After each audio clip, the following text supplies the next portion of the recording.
Olá galerinha, sejam bem-vindos para mais um dia de aula. Eu sou o professor Carlos, professor de História, e hoje iremos estudar sobre a formação das monarquias europeias, formação dos estados modernos, certo?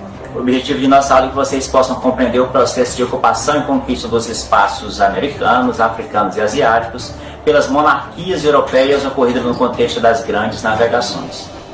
Então, no decorrer da Idade Média, a figura política do rei era bem distante daquela que costumamos imaginar, certo? Então, o poder local dos senhores feudais já não se submetia mais a um conjunto de leis impostas ali pelas autoridades reais, ou seja, já não tem mais aquela fragmentação de poder, certo? Igual tinha no sistema feudal. Então, agora, quando muito, um rei ele poderia ter influências políticas sobre os nobres que recebiam parte das terras de suas propriedades, certo? A autoridade monárquica ela se estendeu ali por todo um território definido por limites, ou seja, traços, culturas, linguísticas que perfilavam a formação de um Estado nacional, ou seja, tinha-se já ali uma cultura como línguas, a culinária, como danças e hábitos. Então isso tudo influenciou também para a formação dos Estados nacionais, tá?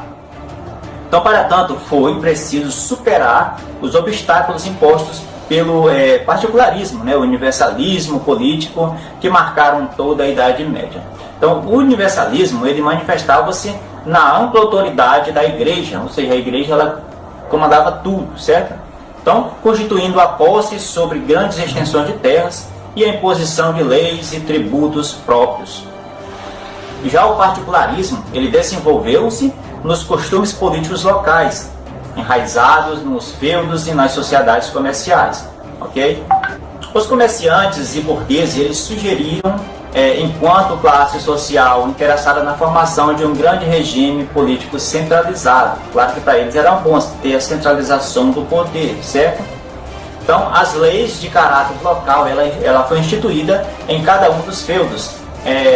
Esclareciam as atividades comerciais por meio da cobrança de impostos e pedágios que infracionavam os custos de uma viagem comercial. Além disso, a falta de uma moeda padrão instituía uma enorme dificuldade nos cálculos dos lucros e na cotação dos preços das mercadorias. Observe aí, os burgueses foi excelente ter um rei central no poder.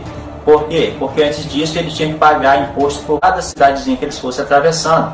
Não tinha uma moeda única, ou seja, em cada feudo, em cada parte ali da Europa, tinha-se uma moeda diferente, certo? As leis também eram diferentes.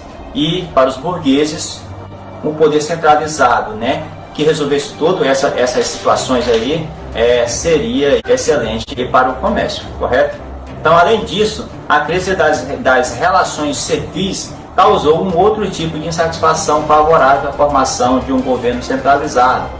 Por que isso? Porque tinha-se muitas revoltas, ameaçado por constantes revoltas, principalmente na Baixa Idade Média, e a queda das produções agrícolas. Os senhores feudais recorriam à autoridade real com o intuito de formar exércitos suficientemente preparados para conter as revoltas camponesas. Por que isso? Porque os senhores feudais estavam sofrendo constantemente ali com as revoltas dos camponeses, certo? Até porque os senhores feudais não tinham um exército centralizado, ele tinha que pagar pessoas para lutar para eles, certo? E com a centralização do poder, não. O rei ele tinha o seu próprio exército, ok? Então, dessa maneira, a partir do século XI, observamos ali uma gradual elevação nas atribuições políticas do rei, correto? Então, para convergir maiores poderes em mãos, o Estado monárquico ele buscou o quê? Buscou o controle sobre questões de ordem fiscal, jurídica e militar. Ou seja, ele atuou aí, certo? Aonde? Atuou aí na fiscalização, atuou ali na parte jurídica, na parte administrativa e também na parte de leis, certo? Criou ali várias leis, certo? E também, principalmente, na criação de um exército, certo?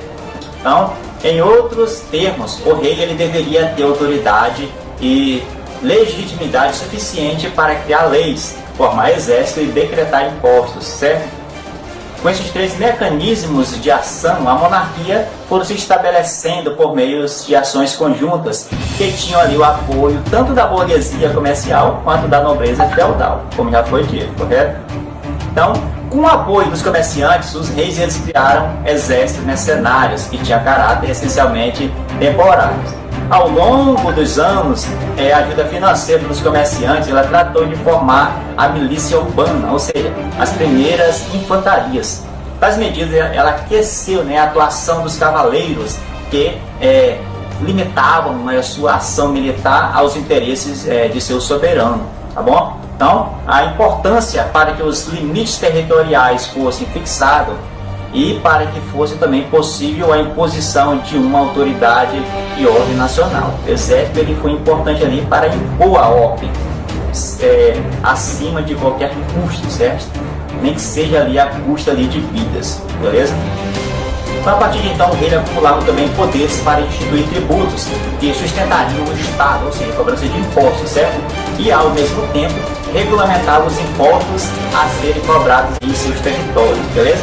Vamos dizer também que as moedas, aliás, ganharam um padrão de valor, peso e medida capaz de calcular ali antecipadamente os ganhos obtidos com o comércio e a cobrança de impostos. Ou seja, a fixação de tais mudanças, ela personalizou a supremacia política dos estados europeus na figura ali individual de um rei.